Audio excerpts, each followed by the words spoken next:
दरम्यान ठाकरे गटाचं राज्यव्यापी अधिवेशन ज्या हॉलमध्ये होणार आहे त्या हॉलमधून तयारीचा आढावा घेतला आमचे प्रतिनिधी अक्षय भाटकरनी।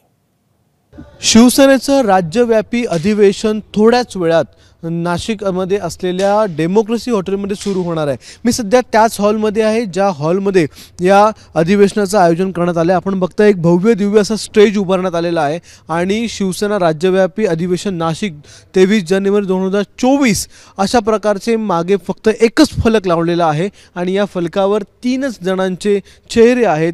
सगळ्यात पहिलं महत्त्वाचं म्हणजे बाळासाहेब ठाकरे यांचा चेहरा आणि त्यांच्या मागे उद्धव ठाकरे आणि आदित्य ठाकरे यांचा चेहरा असलेलं हे राज्यव्यापी अधिवेशन थोड्याच वेळात सुरू होणार आहे। शिवसेनेमध्ये उभी फूट पडल्यानंतर इतक्या मोठ्या प्रमाणात घेण्यात आलेलं हे पहिलेच असं अधिवेशन असेल। 10:05 ज्यावेळी 10 वाजता सर्व नेते आगमन त्यांचं होईल त्याच्यानंतर 10:05 इथे ध्वजारोहण होईल आणि त्याच्यानंतर बाळासाहेबांच्या आणि सर्व मोठ्या मान्यवरांच्या त्याचबरोबर जे बाबासाहेब आंबेडकर असतील किंवा आपण या ठिकाणी बघताय प्रबोधनकार ठाकरे असतील या सगळ्यांच्या प्रतिमेला हार घातलं जाईल। त्याच्यानंतर 10:30 वाजता प्रास्ताविक भाषण विनायक राऊत करतील।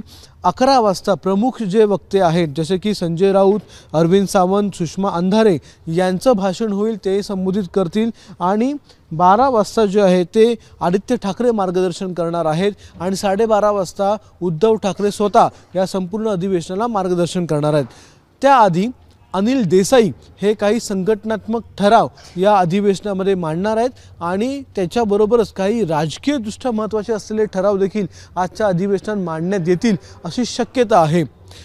लोकसभेची निवडणूक अगदी तोंडावर येऊन ठेपलेली आहे आणि त्याच लोकसभेच्या निवडणुकीच्या पार्श्वभूमीवर शिवसेनेचं हे नाशिकातलं अधिवेशन हे अत्यंत महत्त्वाचं समजलं जात आहे। येणाऱ्या निवडणुकीच्या पार्श्वभूमीवर उद्धव ठाकरे काय बोलतात याकडे लक्ष आहे आणि शिवसेनेच्या एकूणच भवितव्याकडे जर आपण पाहिलं तर आज उद्धव ठाकरे या अधिवेशनामध्ये आणि संध्याकाळच्या सभेमध्ये काय बोलतात हे अत्यंत महत्त्वाचं ठरणार आहे। कॅमेरामन अरविंदसह अक्षय भाटकर, एबीपी माझा, नाशिक।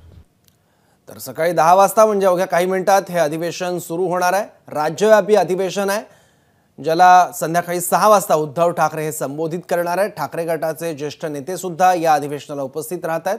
कान्हेरे मैदानावर उद्धव ठाकरे यांची जाहीर सभा देखील संध्याकाळी होते आहे। बाळासाहेब ठाकरे यांच्या जन्मदिनानिमित्त ठाकरे गटाने हे राज्यव्यापी अधिवेशन आयोजित केलेलं आहे। त्यामुळे काल राम मंदिराचा भव्य दिव्य लोकार्पण सोहळा पार पडला। त्यानंतर आता या सगळ्या सोहळ्याबाबत आणि राज्यातल्या राजकीय स्थितीबाबत उद्धव ठाकरे नेमकी काय प्रतिक्रिया देतात, काय बोलतात, कोणावर टीकेचे बाण सोडतात हे सुद्धा बघावं लागेल।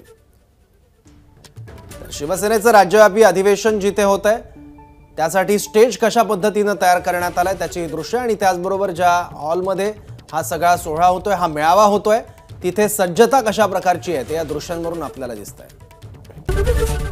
एबीपी माझा, उघडा डोळे बघा नीट।